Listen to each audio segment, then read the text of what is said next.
नमस्कार, next 9 live देख रहे हैं आप और मैं हूं आपके साथ प्रज्ञा सिंह। बहुत बहुत स्वागत है आपका हमारे आज के इस खास प्रोग्राम में।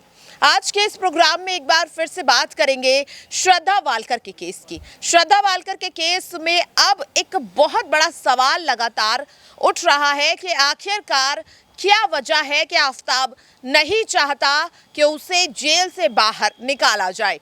यहाँ पर आफताब के वकील MS खान एक और दावा कर रहे हैं कि वो आफताब को बेल दिलाकर रहेंगे, लेकिन आज सुनवाई का दिन था। आज आफताब की जमानत याचिका में यहाँ पर पेशी होने वाली थी, आज सुनवाई होने वाली थी कोर्ट में, लेकिन आफताब का एक बार फिर से वही बयान आया। उसने कहा कि जमानत याचिका गलती से दाखिल की गई है और वो नहीं चाहता कि उसे जमानत दी जाए। हालांकि कोर्ट ने आज इस पर फैसला सुनाते हुए ये फैसला दिया है कि आफताब की जो जमानत याचिका है उसे वापस नहीं लिया जाएगा, बल्कि जमानत याचिका को रद्द कर दिया गया है।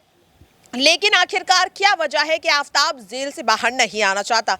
क्या आफताब समझ चुका है कि श्रद्धा के साथ उसने जो कुछ किया उसके बाद उसका अंजाम कैसा होगा? क्या वो लगातार जो जनता आफताब के लिए सजा की मांग कर रही है, क्या उस सजा से आफताब घबरा रहा है? क्योंकि हम सभी जानते हैं कि 4 दीवारियों में आफताब सुरक्षित है। अगर वो बाहर आया तो जो हमला एक बार आफताब पर हो चुका है वो शायद दोबारा भी हो सकता है।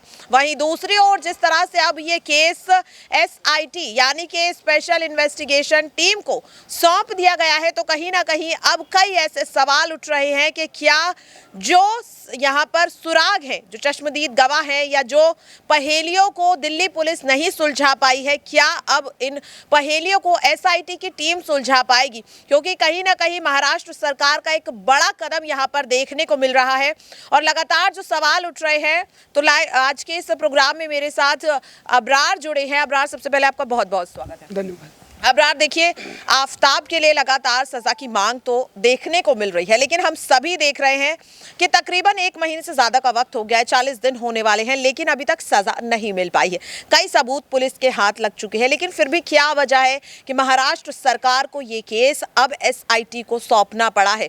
क्या जिस तरह से मुंबई पुलिस पर लापरवाही के सवाल उठे थे, क्या दिल्ली पुलिस भी लापरवाही बरत रही? क्योंकि आप ये देखिए कि 14 यहाँ पर दिसंबर को CFSL की ओर से DNA रिपोर्ट आ जाती है, पता चल जाता है कि श्रद्धा के शव के टुकड़े। फिर अभी तक ना तो यहाँ पर पोस्टमार्टम उन टुकड़ों का किया गया, ना अभी तक पुलिस परिवार को ढूंढ पाई है। तो यहाँ पर क्या दिल्ली पुलिस की भी लापरवाही देखने को मिल रही है? देखिए, कहीं ना कहीं इस बड़े मुद्दे को लेकर के जिस तरीके से शुरुआती दिनों में सक्रियता देखने को मिली थी, चाहे वो दिल्ली पुलिस की हो, महाराष्ट्र प्रशासन की हो, लेकिन अब जैसे जैसे मामला पुराना होता चला जा रहा है, फिर उसको ठंडे बस्ते में डालने की एक नाकाम कोशिश की जा रही है। लेकिन अब कुल मिलाकर के कहिए कि अगर इसी तरीके से लगातार तमाम मुद्दों को, खासतौर से आप देखिए कि दिशा वाला जो मामला हुआ था हैदराबाद में, उसके बाद दिल्ली जैसे जो आप कह सकते हैं केंद्र शासित राज्यों में भी इस तरीके के मामले इससे पहले भी हो चुके हैं, तो कहीं ना कहीं प्रशासन को काफ़ी ज़्यादा चुस्त दुरुस्त रहने की ज़रूरत है। और अब ऐसे में आपने जहाँ तक बताया, SIT जांच के बाद देवेंद्र फडणवीस ने उस मामले में यह स्पष्टीकरण दे दिया है कि SIT इस पूरे मामले की जांच करेगी। लेकिन सवाल ये पैदा होता है कि जांच के बाद जांच के ऊपर जांच अब कब तक करेंगे? जब तक जिस तरीके से एक उम्मीद थी, खासतौर से अगर बात की जाए उनके परिवार को, तो वो अब तक संतुष्ट नहीं हो पाए। चाहे वो किसी भी तरीके की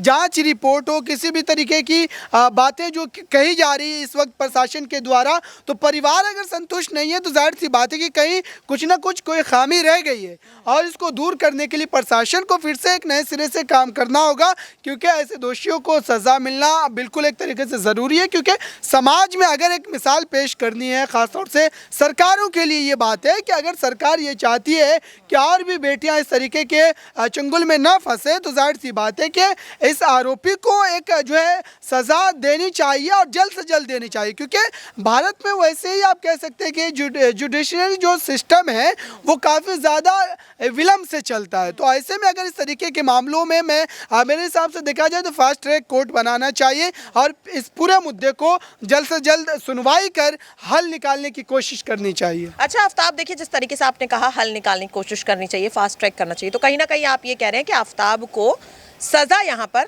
मिलनी चाहिए। जिस तरीके से आपका साफ तौर पर कहना है कि सजा मिलनी चाहिए, हर कोई सजा की मांग भी कर रहा है, यहाँ पर आज का अगर मैं आपको लेटेस्ट अपडेट बताऊं कि आज आफ्ताब की जमानत याचिका पर सुनवाई थी, लेकिन आज एक हैरान कर देने वाली चीज आफ्ताब ने की। उसने खुद अपनी जमानत याचिका पर सुनवाई को रोक दिया।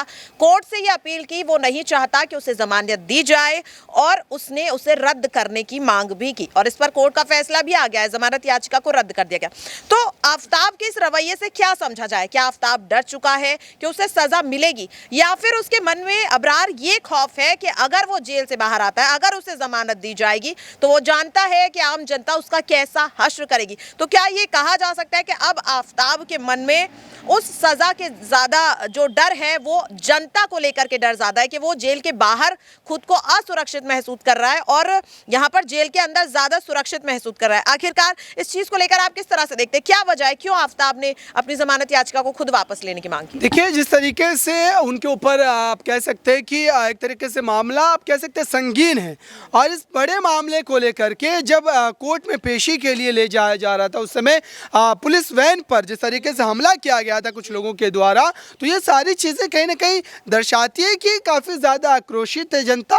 और हो सकता है कि अगर ज़मानत मिल भी जाती है, हालांकि उन्होंने एक आप कह सकते हैं कि ज़मानत को लेकर के जो कोर्ट ने जो फैसला दिया है वो काफ़ी ज़्यादा सराहनीय है, क्योंकि ऐसे लोगों को समाज में रहने की आप कह सकते हैं किसी भी तरीके की छूट नहीं मिलनी चाहिए। और साथ ही आप कह सकते हैं कि जिस तरीके से उसने इस घटना को अंजाम दिया है, उससे साफ तौर पर यह माना जा सकता है कि मेंटली आप कह सकते हैं कि वो इंसान इस समाज का हिस्सा नहीं था, तभी जाकर के इस तरीके की दर्दनाक घटना को उसने अंजाम दिया।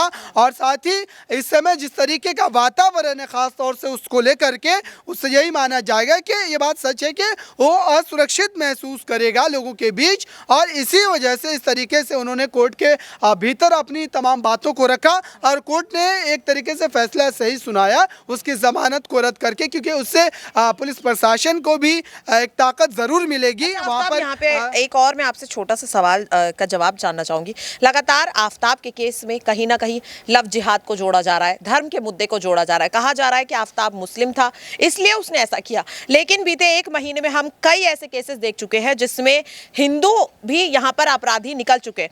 तो लगातार जिस तरह से देखा जा रहा है कि कहीं ना कहीं इस केस में पक्ष विपक्ष अपनी राजनीति चमकाने की कोशिश करते हुए नजर आ रहे हैं। देखिए, आप भी उसी धर्म से, लेकिन आपको क्या लगता है कि धर्म को जोड़ना सही है? क्योंकि मुझे ऐसा लगता है कि कहीं ना कहीं सिर्फ और सिर्फ आपकी मेंटालिटी इस चीज में मैटर करती है। तो जो लगातार कहीं ना कहीं इस केस में जबरदस्ती धर्म को जोड़ रहे हैं या लव जिहाद को जोड़ रहे हैं, ऐसे लोगों के लिए आप क्या कहना चाहेंगे?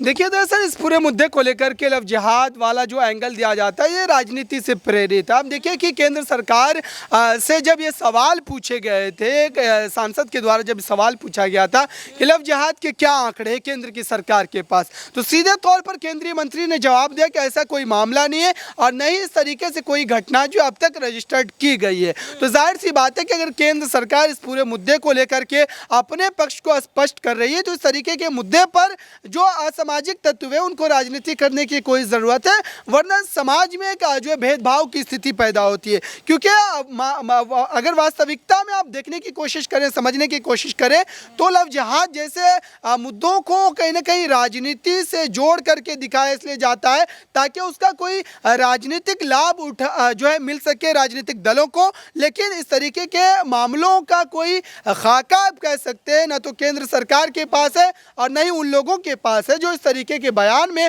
बढ़ चढ़ करके हिस्सा लेते हैं। बहुत बहुत धन्यवाद अबरार आपका। तो यहाँ पर अबरार का साफ तौर पर कहना है कि जो भी यहाँ पर आफ्ताब ने किया है, जिस तरीके के उसने घिनौनियत भरे अपराध को अंजाम दिया है, साफ तौर पर कहीं ना कहीं इसके लिए खुद यहाँ पर आफ्ताब ही जिम्मेदार है। और जो लोग यहाँ पर कहीं ना कहीं श्रद्धा वालकर के केस में धर्म को, लव जिहाद को या फिर लिव इन रिलेशनशिप जैसी चीजों को जिम्मेदार बता रहे हैं, कहीं ना कहीं वो अपना राजनीतिक फायदा देखने की कोशिश कर रहे हैं। फिलहाल यहाँ पर जो भी ये हमारा प्रोग्राम रहा, इससे यही चीज समझ में आ रही कि इस वक्त देश का हर नागरिक, हर इंसान यही चाहता है कि आफ्ताब को एक ऐसी सजा मिले जिसके बाद कोई और श्रद्धा टुकड़ों में ना बट पाए। आज के लिए इस खास प्रोग्राम में इतना ही। बाकी देश और दुनिया की तमाम छोटी बड़ी खबरों से जुड़े रहने के लिए देखते रहिए Next 9 लाइव। नमस्कार।